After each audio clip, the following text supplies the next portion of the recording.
amènent des desiderata de leur pièce ici à l'Assemblée nationale. Et vous pouvez le constater, de par la pertinence des interventions, vous verrez que cette fois-ci, il y aura quand même quelque chose de bien. Mais aussi, les directoires de l'Assemblée nationale, sous la haute direction de l'honorable Vital Kamerhe, le partage des paroles, vous voyez que cette fois-ci, que ce soit l'opposition, que ce soit la majorité, quand il y aura à faire des débats, l'exemple des débats sur le programme d'action du gouvernement est probant. Et donc cette fois-ci, vous constaterez avec moi que de ce côté-là, il y a vraiment plus de paroles de députés. Et ça, nous encourageons et nous recommandons à notre bureau de continuer sur cette voie-là. Pour ce qui est de l'initiative propre venant de moi, nous avons plusieurs propositions de loi à soumettre à notre bureau. Étant élu d'une circonscription rurale, étant élu de l'intérieur du pays, je suis élu du territoire de Chabunda, le deuxième plus grand territoire de notre pays, mais c'est aussi en même temps le territoire malheureusement le plus enclavé de notre pays, où un sac de ciment qui à côté à Kabukavu coûte 12 $, mais là à Chabunda ça coûte 100 $. Une bouteille d'eau minérale que nous achetons ici à 500 francs congolais, à Chabunda c'est vendu à 6 000 francs congolais. Et donc vous allez constater que la vie coûte trop cher là-bas à cause de cet enclavement-là. Et donc s'il y aura des actions parlementaires émanant de moi, je les consacrerai à mener un plaidoyer en faveur du désenclavement du territoire de Chabunda et de toutes les autres entités de notre pays qui demeurent dans cette même situation que j'ai décrit maintenant. Monsieur Honorable, je vous remercie. L'honorable l'honorable Émile Soumaïl. Groupalisé, qui n'a pas groupal, ainsi de suite, mais dans la paix, ça va y avoir tout y a un défaut pour défendre, tout y a des soucis, résoudre les classes. Et le Qualibosso, sans courir les anabanzilati. Tout à l'heure, on a carrefour, on a vu sur porte, on a vu sur la porte en Sankuru, et ils allaient citer portuaire à Benadibé. Mais dans le cas de Benadibé, les Konolumba, aucun de l'Odja, c'est gravissime. On n'a aucun de Kananga, on n'en parle pas. On n'a aucun de Mbujima, ils n'ont pas beaucoup suivi. C'est-à-dire, ils ont été. Station Moko, Tozanango, na Sankuru. Moko. Il y a Sankuru, il y a station à Carburant. Ils ont dépôt à Covid, ils ont envoyé les disparitions. Société peut Moko, Mounen, et les sous Tozanango, na Sankuru, il y a un bateau. Ils ont menacé, la maille, ils ont dit qu'il y a. Outa na loboko oyo ezali na kati ya ville ya Benadibeli. Toyebi souci ya bayimboka nyonso. Tolobeli yango, totikaki des documents na biso, eza prise en compte et par Madame Première Ministre. Toko continuer quand toko constater que ezali kokende na elengité et pas na bayo membre baza na gouvernement. Toko passer na procédure ya kobanda kotuna bango, mais nayebi ke na ministre na biso ya seka. Oya ye Madame Premier Ministre, comme ezali mbala na yambo ya mwasi kokamba mboka na biso République démocratique du Congo nete chef ya gouvernement nayebi ki oyebi bino ba mama ozala blague te nayebi ki makambo eko changer mboka oyo ozala elengi ndenge président na biso alobai ke mboka oyo ozala Allemagne d'Afrique tene ça avènement na biso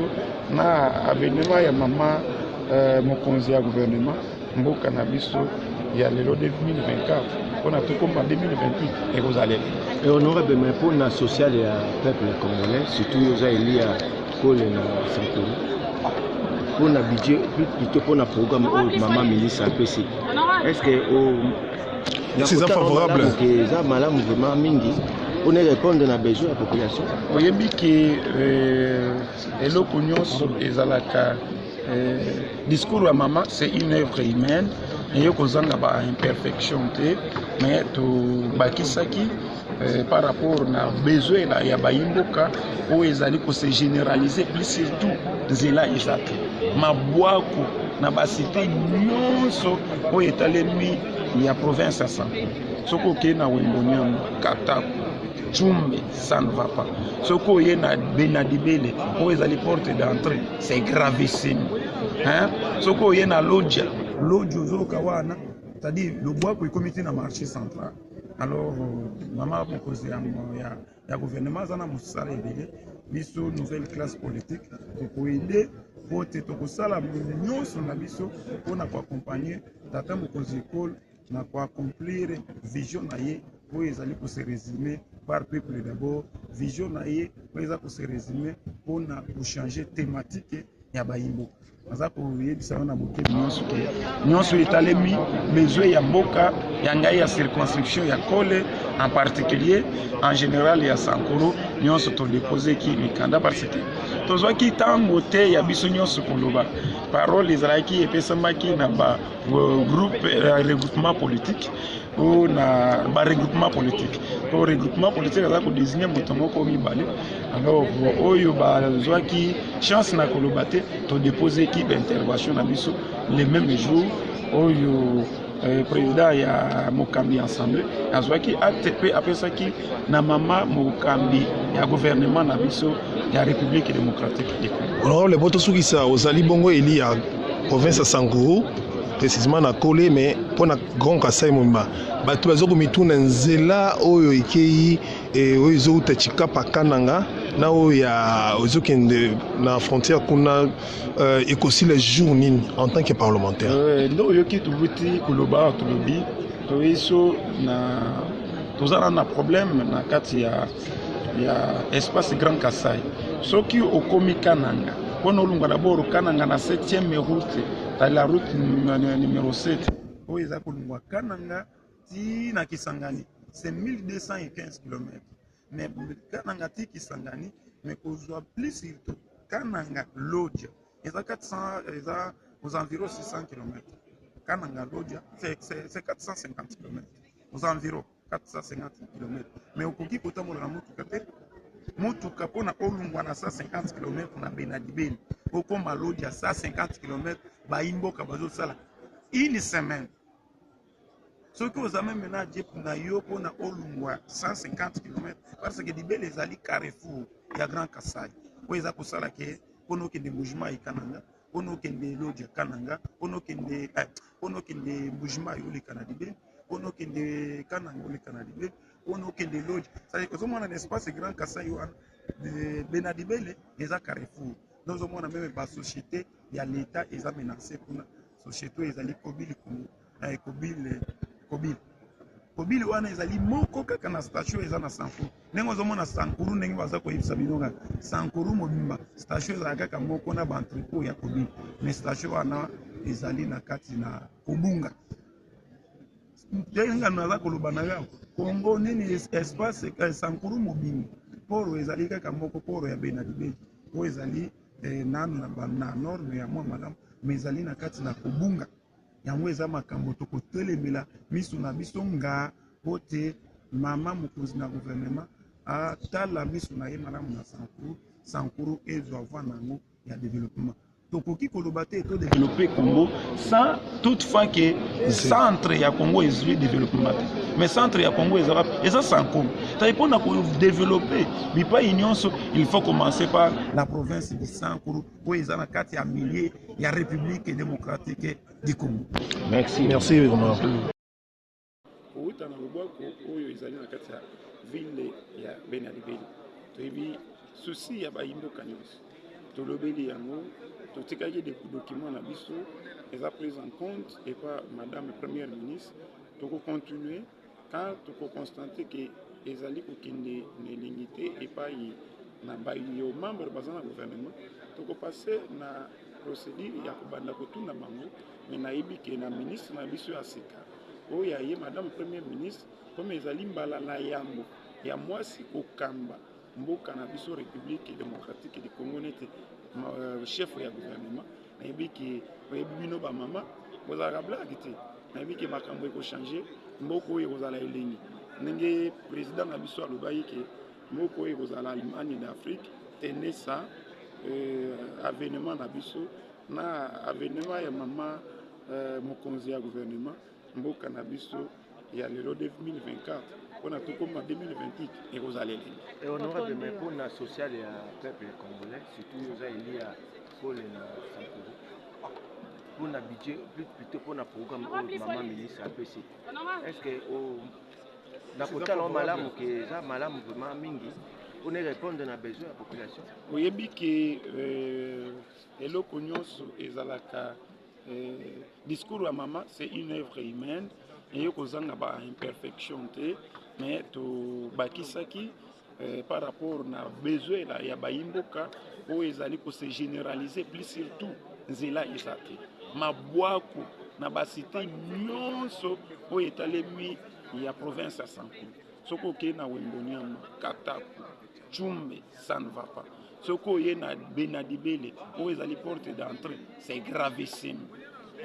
Soki oye na Lodja ozoyoka wana c'est-à-dire lobwaku ekomiti na marché central. Alors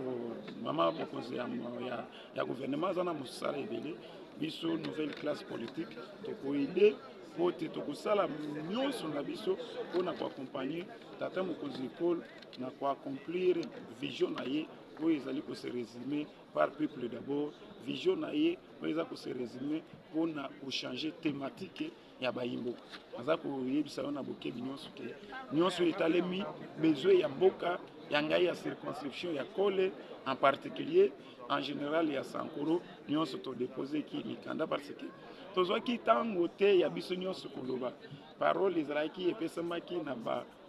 groupe regroupement politique ou na ba regroupement politique au regroupement politique aza ko désigner moto moko mibale alors oyo bazwaki chance na koloba te to déposer ki intervention na biso les mêmes jours oyo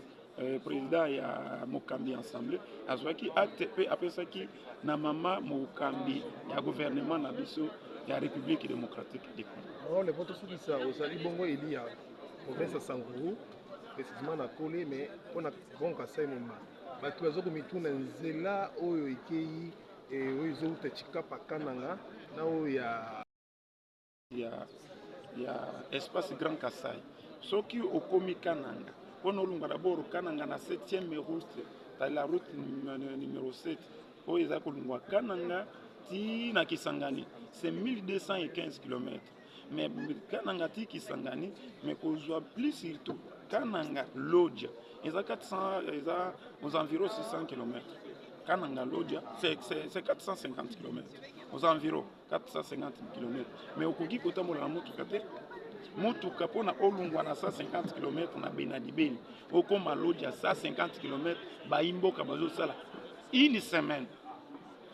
soki ozame mena jep na yo pona olungwa 150 km parce que Dibeli ezali carrefour ya Grand Kasai oyo eza kosala ke pona okende Mbujima ekananga pona okende Lodja kananga pona okende Mbujima oleka na Dibeli pona okende kananga oleka na Dibeli pona okende Lodja ozomona na espace Grand Kasai wana Benadibeli eza carrefour donc ozomona même ba société ya l'état eza menacé kuna société ezali